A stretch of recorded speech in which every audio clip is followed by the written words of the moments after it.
Behind me is the heart of a growing movement at the University of Pennsylvania.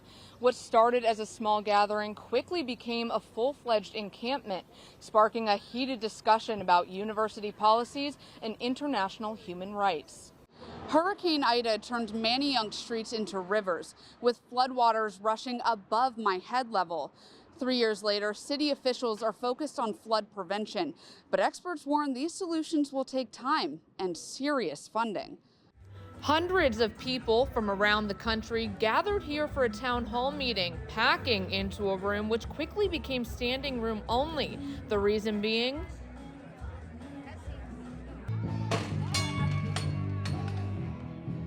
not only is Philly Age Thrift ringing in their 18th year of business, they're also celebrating everything they've accomplished over the years.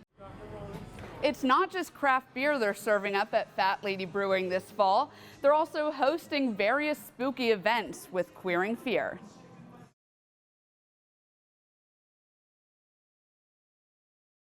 I'm here in Rittenhouse Square where the protest began. This past weekend, hundreds of protesters gathered to call for an end to the war in Gaza, and their position was loud and clear and controversial.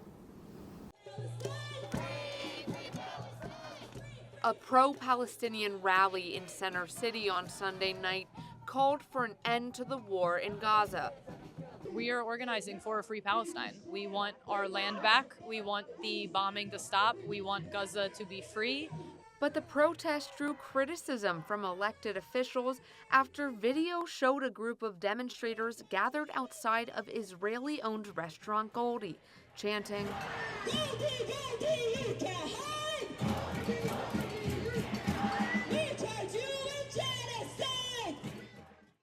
Governor Josh Shapiro called it a blatant act of anti-Semitism.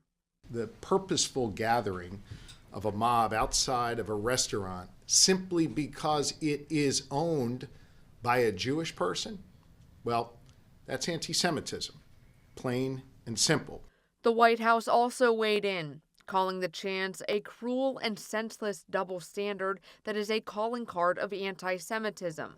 The Philadelphia Palestine Coalition posted a statement on Instagram, pointing to the restaurant's support of the Israel Defense Forces as a motive for the act. So we just want to make our voices heard. We have power in numbers, but the purpose of the rally, we just want to show that there's masses of people who are in support of the 2 million people that are living in an open-air prison and being subjected to some of the worst apartheid conditions that we've seen in our life. And as for how much longer the protest will continue, but we're going to be out here every day for as long as we can until we get some sort of resolution. Free! Free Palestine! The Philly Palestine Coalition plans to hold a protest in Harrisburg this Sunday to continue their efforts to call for a ceasefire in Gaza. Reporting live for Temple Update, I'm Madeline Gillespie. Philly Age Thrift hosted their annual block party to celebrate their 18th anniversary. The festival featured live music, carnival games, and local vendors, drawing in hundreds of people. I came out here today because I've been to this thrift store a whole bunch of times, and I really love it. Philly Age Thrift is a nonprofit that donates their revenue to local organizations involved in the fight against HIV and AIDS. It's also the largest thrift store in the Philadelphia region. Co-founder Christina Callis-Saritzoglu says the business had humble beginnings. When we started, there was just two of us. We started around the corner in a small space. We had no heat and it was very lonely. But a lot has changed since then.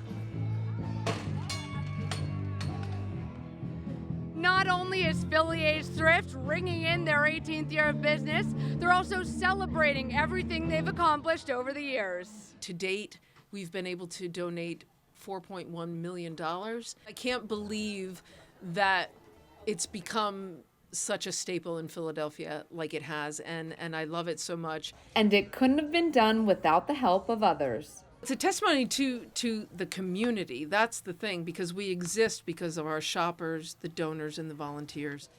Reporting for Temple Update, I'm Madeline Gillespie.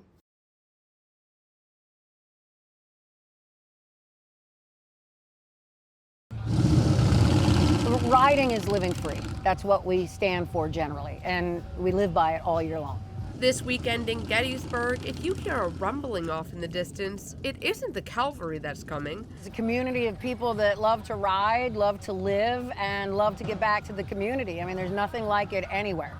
Gettysburg Bike Week draws in thousands of people and tourism dollars every year. They're spending money at the hotels, they're spending money at the restaurants, they're spending money at the gas stations, they're spending money at the liquor stores, they're spending money everywhere. And it's one of the biggest fundraisers, basically, for the community. And it's important that people come here and see what else there is to offer, but there is always something going on. If motorcycles don't rev your engine, there's another event in town that might just poke your interest. The Battlefield Tattoo Expo being just a few miles away. Bringing awareness to the tattoo community pretty much. Gives people, in this area a chance to, or opportunity to see artists from other countries. But there's more to the expo than body art. Proceeds go towards York Autism Foundation. Last year we did, 7,000, 6,000? So we're going to try to hopefully build that up next year, every year. 160 years after the battle, Gettysburg's tourism industry continues to thrive. Madeline Gillespie, interning for ABC 27 News.